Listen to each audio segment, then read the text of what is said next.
প্রকৃত আল্লাহর রাস্তায় আছে।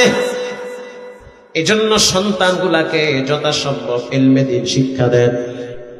যখন কোরআনের আলোচনা হবে তখন তোমরা চুপচাপ বসে বসে কোরআনের আলোচনা শ্রবণ করবে। কোরআনের আলোচনা শ্রবণ করলে কি লাভ? তোমাদের উপরে রহমত নাজিল হবে।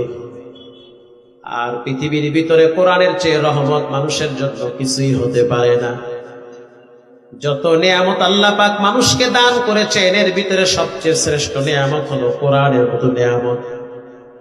মানুষ নামাজ পড়ে, ঈমান আনে কোরআনের বরকতে। সাহাবায়ে কেরাম যেভাবে ঈমান এনেছিল কোরআনের বরকতে। অন্য এক হাদিসে আল্লাহর হাবিব সাল্লাল্লাহু আলাইহি ওয়াসাল্লাম বলেন,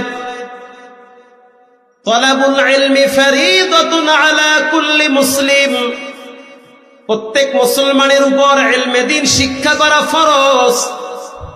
পৃথিবীর ভিতরে কোন শিক্ষা অর্জন করা ফরজ নয়, কিন্তু কোরআনের শিক্ষা ইলমে দ্বীন শিক্ষা করা ফরজ।